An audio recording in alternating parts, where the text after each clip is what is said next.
नमस्कार मित्रांनो, विनोदोघातीलही तुटेना या मालिकेच्या आजच्या भागामध्ये अगदी मनपूर्वक मी तुमचं स्वागत करते। आजच्या भागामध्ये समर ऑफिसमधून घरी येतो आणि स्वानंदीला बघतो आणि म्हणतो की अरे वा, खूप म्हणजे आला पण तुम्ही खूपच लवकर। त्यावरती स्वानंदी म्हणते की अहो, जी मीटिंग होती ती कॅन्सल झाली, त्यामुळे मी आले लवकर।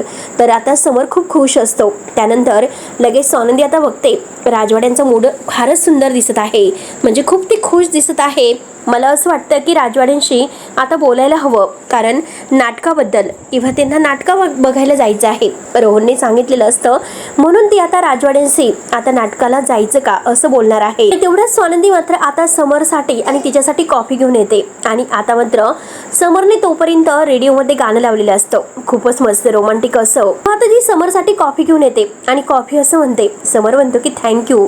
तर स्वानंदी म्हणते की हे बघा राजवाडे, अहो ऐका ना, आणि हे बघा अहो ऐका ना, मी जेव्हा आता आईकडे होते ना तेव्हा मात्र मला रोहन भेटला होता आणि रोहन मात्र मला नाटकाबद्दल बोलला। कधीतरी मात्र आपण असं सिनेमा नाटक वगैरे काही बघितलंच नाही जाणून। त्यावरती समर म्हणतो की हो जा ना, तुम्ही नक्की जा, मला खरंच वेळ नाही। त्यावरती स्वानंदीला राग येतो। स्वानंदी म्हणते की तुम्हाला असा वेळ नाही आणि आयुष्यामध्ये तो जो काही वेळ आहे तर तो काढावा लागतो, म्हणून स्वानंदी जरा चिडते। त्यावरती आता समर म्हणतो की अहो हे बघा, मी हवं तर तुम्हाला तिकीट वगैरे सगळं काढून देतो, पण तुम्ही जा। स्वानंदी विचारते की का, पण मी काही माझं तिकीट काढू शकत नाही का? त्यावरती आता समर म्हणतो की अहो तसं नाही, परंतु हे बघा माझ्याकडे खरंच वेळ नाही। त्यावरती आता स्वानंदी म्हणते की हे बघा, मला मात्र तुमच्याकडे नाटक जर तुमच्यासोबत बघायचं असेल तर तुमच्याकडे खरंच माझ्यासाठी वेळच नाही। किंवा समर आता मुद्दाम म्हणतो की नाही हो, खरंच मला वेळ नाही। तेव्हा आता स्वानंदी म्हणते ओके ओके असं म्हणते। तर लगेच आता समर मात्र हा थोडासा बाजूला उभा असतो। स्वानंदी जरा रुसून बसते। आता समर सुद्धा तिच्याजवळ जाऊन बसतो आणि जरा स्वानंदी रागानेच बघत असते। समर सुद्धा तिच्याकडे तसाच बघतोय। त्यानंतर आता समर आणि स्वानंदी मात्र जरा बाहेर आलेले आहे आणि आता दोघं मस्त बाहेर फिरत असतात। तेव्हा आदिरा म्हणते की खरंच खूप छान वाटतं। रोहन म्हणतो की अगं आदिरा, खरंच सॉरी, आईमुळे जरा मी तुझ्यावर जास्तच भडकलो। तेव्हा आता आदिरा म्हणते की अरे आय नो, मला कळतं, कारण तू माझ्या म्हणजे बरोबर होता आणि तू मला माहिती आहे की आईमुळे जरा तुझी चिडचिड झाली। रोहन, तुझ्या एक गोष्ट लक्षात येते का? अरे लग्न झाल्यापासून आपल्यामध्ये जे काही वाद वगैरे झालेले आहेत ना, सगळे आईमुळे झालेले आहेत। म्हणजे बघ ना, अरे न्यू इयरच्या दिवशी मात्र आपल्यामध्ये पार्टीमध्ये जे काही आईमध्ये आणि माझ्यामध्ये भांडण झालं आणि त्यामुळे मात्र मी रागावून आता निघून गेले। आणि हे बघ ना, अरे नंतर आईंनी आणि सुष्मिताने मिळून आपला डिव्होर्स करण्याचा प्रयत्न केला होता। तेव्हा रोहन म्हणतो की हो ना, ऑफकोर्स त्यांचं चुकलंच होतं। त्यावरती आता आदिरा म्हणते की हो ना, खरंच खूप चुकलं होतं आणि आता मी तेव्हा म्हटलं होतं की आपण वेगळं राहूयात। त्यानंतर मात्र मी माहेरी गेले आणि नंतर जो काही तमाशा झाला होळीच्या दिवशी आणि मी पैसे जाळले होते आणि नंतर आपल्याला मात्र मूल होत नाही। हे बघ आता मात्र जे काही सगळं काही विचार जर केला सगळ्या ट्रेसमध्ये, तर हे सगळं आईपर्यंत पोहोचतं, कारण आईमुळेच आता आपल्यामध्ये हे सगळं होत आहे। तर त्यानंतर आता रोहन म्हणतो की हे बघ आदिरा, यानंतर मात्र आपण आपलं जे काही रिलेशनशिप आहे तर इतकं स्ट्रॉंग बनवूयात, इतकं स्ट्रॉंग आपण आपलं रिलेशनशिप आहे तर ते बनवायचं आहे। आणि आता मात्र काही कोणी केलंच नाही पाहिजे, कितीही कोणी आपल्याला म्हणजे वेगळं करण्याचा प्रयत्न केला तरी सुद्धा आपण वेगळं नाही व्हायचं। त्यावरती आता लगेच म्हणजे आदिरा म्हणते की अरे रो हे बघ। तेव्हा आता आदिरा म्हणते की अरे हे बघ, तरी सुद्धा अरे माझ्यामध्ये इतकं सहन करण्याची क्षमता नाही रे। तेव्हा आता रोहन म्हणतो की खरंच बेबी, मला तुझं फारच कौतुक वाटतं, कारण इतकं सगळं काही तुला सवय नसून तरी सुद्धा तू किती सहन करत असते। पण आईचा तो स्वभाव आहे तो नाही बदलणार। आणि हे बघ अगं, तू कधी कधी असं म्हणजे तुला वाटलं असेल ना, एक काम कर, ती जरा जास्तच रिॲक्ट होते, तो तिचं एका कानाने ऐकत जा आणि दुसऱ्या कानाने मात्र सोडून देत जा। तेव्हा आता आदिरा म्हणते की अरे मला काय फील होतं हे तुला कळत नाही का? त्यावरती मात्र आता लगेच रोहन म्हणतो की अगं हे बघ आदिरा, मला सगळं काही कळतं। रोहन तिला समजावतो की हे बघ अगं, सगळ्यात महत्त्वाचं म्हणजे माझं तुझ्यावर किती प्रेम आहे आणि बाबा सुद्धा तुझ्यावर खरंच किती प्रेम करतात। आणि मला एक गोष्ट सांग बरं, आपण मात्र आता आईमुळे हे असं म्हणजे राहायचं का? आई आणि बाबा आता म्हातारे होत चाललेले आहे ग, त्यामुळे मी त्यांना नाही सोडू शकत। त्यावरती आता आदिरा म्हणते की हे बघ, अरे मी त्यांना सोड असं नाही म्हणाले, मला मात्र आता खरंच त्यांच्यासोबत राहायला आवडतं, परंतु आई मात्र कधी कधी मात्र खूपच जास्त असं रिॲक्ट होतात। त्यावरती रोहन म्हणतो की हो मला सुद्धा कळतं आदिरा, हे बघ। रोहन म्हणतो की हे बघ, ज्यावेळेस तुझ्यात आणि आईमध्ये भांडणं होतील त्यावेळेस तू एक काम कर, जो काही राग वगैरे आहे ना तर तो माझ्यावर काढत जा, आय प्रॉमिस, म्हणजे तेव्हा तू शांत राहत जा आईला, परंतु आईला काही म्हणत जाऊ नकोस.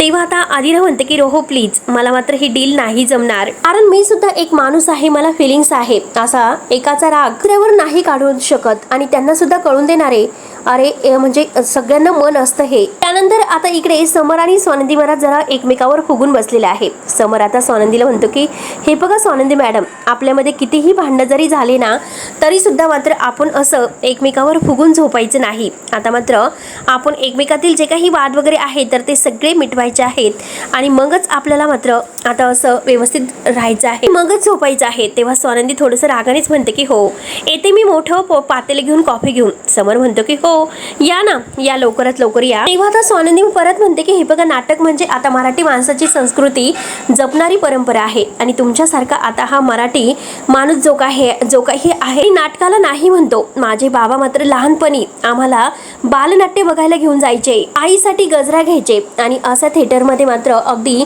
त्या गजऱ्याचा सुगंध दरवळत राहायचा. नाटक बघायला गेल्यानंतर आता मस्त, आता जे काही हास्याचे ही कारंजे आहे आणि ते सगळं काही मस्त इतकं छान वाटायचं, काय सांगायचं. समोर म्हणतो की ठीक आहे ठीक आहे. त्यावरती आता स्वानंदी म्हणते की ठीक आहे, ठरवूयात की नाटक बघायचं की काय करायचं. त्यानंतर आता दुसऱ्या दिवशी सकाळी समोर मात्र ऑफिसला येतो. कोणत्या तरी डील बद्दल आता आनंदाने त्याचं बोलणं सुरू असतं आणि तेवढ्यात मात्र समोरच्या मोबाईलवर निकिताचा फोन येतो. तेव्हा आता समोर म्हणतो की निकिताचा फोन आणि हे कसं, कारण तुझं आणि निकिताचं काही भांडण वगैरे झालं की काय. त्यावरती आनंद म्हणतो की नाही रे, आमच्यामध्ये भांडण वगैरे काही झालेलं नाही. आणि त्यानंतर फोन कट होतो. तेव्हाच लगेच समोर फोन कट झाला असं म्हणतो आणि परत फोन येतो. त्यावरती मात्र आता लगेच समोर म्हणतो की अरे तुझं आणि तिचं भांडण झालं का, तू तिचा फोन नाही उचलत का, नक्की काय झालेलं आहे, तू तिचा फोन का उचलत नाही काय म्हणजे. तेव्हा मात्र आता शेवटी समोर लगेच फोन उचलतो आणि बोल ना डार्लिंग असं म्हणतो. तेव्हा निकिता भडकलेली असते. निकिता म्हणते की कसली डार्लिंग, काय बोलतोस, व आयुष्य तुमच्या दोघांचं मात्र त्या मीटिंग मध्ये गेलेलं आहे, आता मात्र तुम्हाला म्हातारं वगैरे व्हायचं आहे का. त्यावरती मात्र आता समोर म्हणतो की नक्की तू काय बोलते. तेव्हा आता लगेच निकिता म्हणते की अरे काय काय करू नकोस, स्वानंदीने तुला काय सांगितलेलं आहे की आता तिला नाटक बघायला जायचं आहे आणि तू मात्र तिला का नेत नाही. एवढासा हट्ट तू पुरू शकत नाही का, इतक्या नशिबाने तुला चांगली बायको मिळालेली आहे तरी सुद्धा तू असं का वागतो बरं. अरे बायकोसाठी काही म्हणजे हवं आहे की नाही, अरे एकमेकांबरोबर वेळ घातला पाहिजे, काहीतरी विचार करत जा बायकोचा, तिला जरा वेळ देत जा. किंवा मात्र आता समोर म्हणतो की पण स्वानंदी, तर निकिता म्हणते की हो ती एकटी मात्र आता काही पण करू शकते, नाटक बघायला सुद्धा जाऊ शकते, सगळं काही एकटीनेच करायचं असेल तर आता मात्र तुमच्याशी लग्नच का करायचं.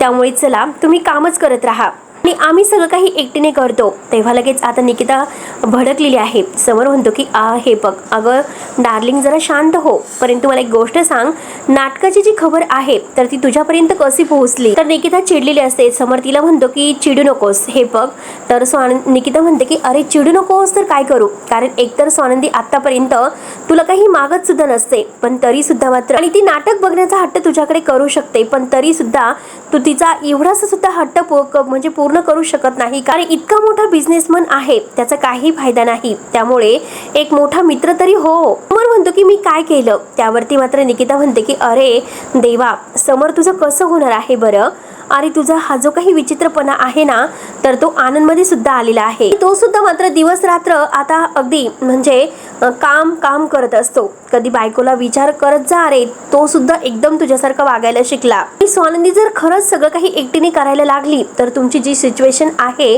तर ती मात्र मी हँडल करण्यासाठी नाही येऊ शकत. आणि लक्षात ठेव. तेव्हा आता लगेच स्वानंदी बाय करून फोन ठेवते. समर म्हणतो की काय बोलतेस, किती इतकी रागवली. आनंद म्हणतो की खरंच खूपच झापलेलं दिसतं. आणि हे बघ एक गोष्ट मात्र आता समर म्हणतो की हो ना, तर आनंद त्याला म्हणतो की अरे हे सगळं तू लक्षात ठेवायला हवं. आणि हे बघ अरे समर मी नेहमी मात्र माझ्या बायकोचं ऐकतो, त्यामुळे मात्र मी नेहमी सुखात राहतो, त्यामुळे तू सुद्धा एक काम कर, तू सुद्धा मात्र आता तिचं ऐकत जा. त्यानंतर इकडे आता स्वानंदी आपल्या रूम मध्ये तयार होऊनच बसलेली असते. तिला आता समरच्या काहीतरी आता एका गोष्टीमुळे त्याची सारखी आठवण येत असते. जेव्हा तिला लागलेलं असतं समर मात्र तिच्या बोटावर प्रेमाची फुंकर मारत असतो. हे सगळं काही आता मात्र स्वानंदीला आठवत असतं. आणि तेवढ्याच समरचा कॉल येतो. समरचा कॉल आल्यानंतर त्यानंतर मात्र आता स्वानंदी खुश होते आणि म्हणते की 100 वर्ष आयुष्य आहे तुम्हाला. समर विचारतो की काय झालं, तेव्हा स्वानंदी म्हणते की काही नाही.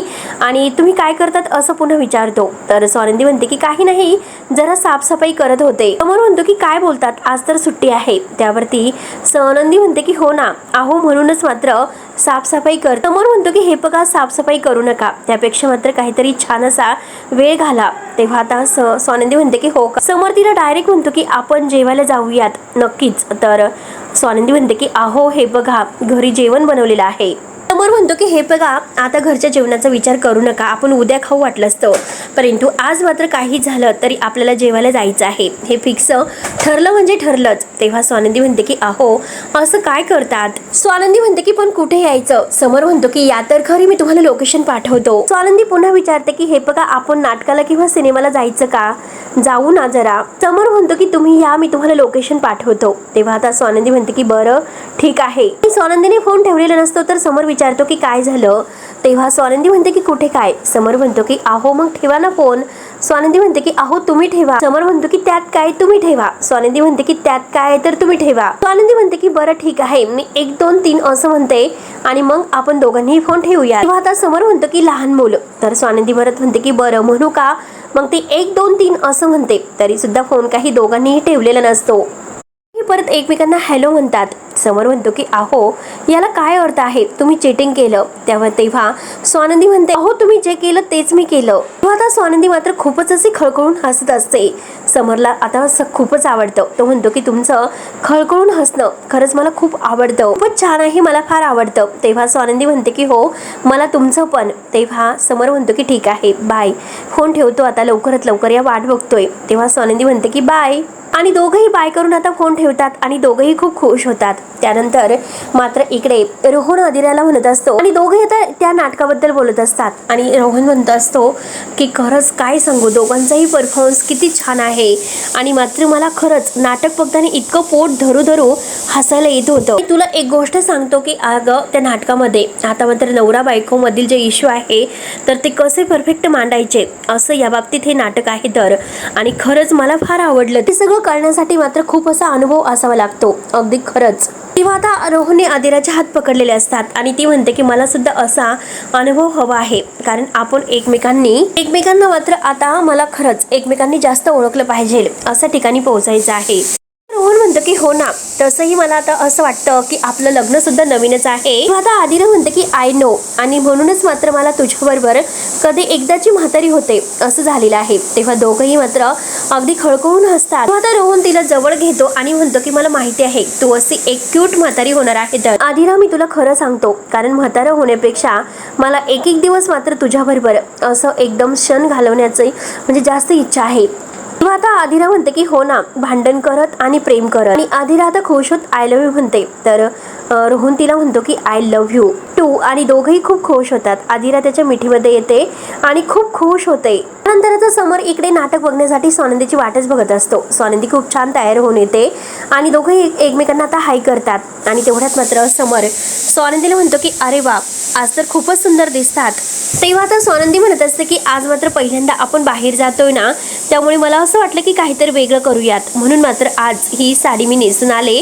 तेव्हा समोर म्हणतो की खूपच छान दिसत आहात. समोर म्हणतो की आज मात्र तुम्ही इतक्या सुंदर दिसत आहात, असं वाटतं की बाकी कुणाकडेही न बघता फक्त तुमच्याकडेच बघत राहावं. आणि जर आपल्याकडे वेळ असता तर आता इथे तुमच्या समोर मी मात्र गाणं म्हटलं असतं. तेव्हा आता समोर मात्र तिच्यासाठी मस्त गाणं म्हणतो. स्वानंदीला फार हसायला येत असतं. ती खूप खुश आहे आणि म्हणते की अहो तुम्ही असं का म्हणालात, ते असता तर. तेव्हा आता लगेच समोर म्हणतो की हो ना, अरे अरे हे बघा आपल्याला जायचं आहे. तेव्हा मात्र आता स्वानंदी विचारते की कुठे जायचं आहे. समोर म्हणतो की अहो कुठे जायचं म्हणजे काय, आणि लगेच तो तिकीट दाखवतो. स्वानंदी म्हणते की आपण खरंच नाटकाला जाणार आहोत का. समोर म्हणतो की हो नक्की, तुम्ही आणि मी नाटकाला जात आहोत आणि पहिल्यांदा मात्र नाटकाला जाताना काय काय करायचं आहे हे मात्र आता विचारायचं असतं. परंपरा नक्की काय आहे, पहिल्यांदा जात आहोत ना, म्हणून मात्र आता त्याने जी चाफ्याची फुलं स्वानंदीसाठी आणलेली आहेत तर ती फुलं मात्र तो दाखवतो आणि म्हणतो की हे बघा ही तुमच्यासाठी. स्वानंदी ती फुलं अगदी बघून खूप खुश होते आणि म्हणते की थँक्यू, खूपच छान. तेव्हा समोर म्हणतो की मोस्ट वेलकम. नंतर स्वानंदी म्हणते की हो चला ना पटकनी, मला मात्र आता मिस नाही करायचं. चला लवकरात लवकर. स्वानंदी खूप खुश असते आणि म्हणते की राजवाडे आपण पहिल्या रांगेमध्ये बसलो आहोत. तेव्हा लगेच समर म्हणतो की हो ते बघ तुमच्या नवऱ्याची मात्र थोडीफार ओळख आहे. तेव्हा स्वानंदी म्हणते की अहो राजवाडे काय हो तुम्ही. स्वानंदी इतकी खुश असते, ती म्हणते की मला खूप भारी वाटतं कारण आपण पहिल्यांदा मात्र आता नाटक बघण्यासाठी आलो आणि त्यात म्हणजे ते पण असं पुढे बसलो म्हणून मात्र खरंच मला खूप भारी वाटतं. आता समोर म्हणतो की हो जेव्हा मात्र आपण नाटक बघायला आलो ना तेव्हा मात्र पहिल्या रांगेतच बसतो म्हणून मात्र दोघेही आता खूपच खुश होतात. दोघांचेही मोबाईल आता दोघांनी सायलेंट केलेले असतात. मस्त आता नाटकाला सुरुवात होते. दोघेही छान असे नाटक बघत असतात. आता नाटक बघून दोघेही इतक्या हसत असतात कारण इतके मस्त नाटकामध्ये डायलॉग असतात आणि दोघेही खूपच खुश होतात. तेव्हा मित्रांनो हा भाग येथे संपतो. पुढील भागामध्ये नक्की काय होईल हे बघायला विसरू नका. तोपर्यंत धन्यवाद.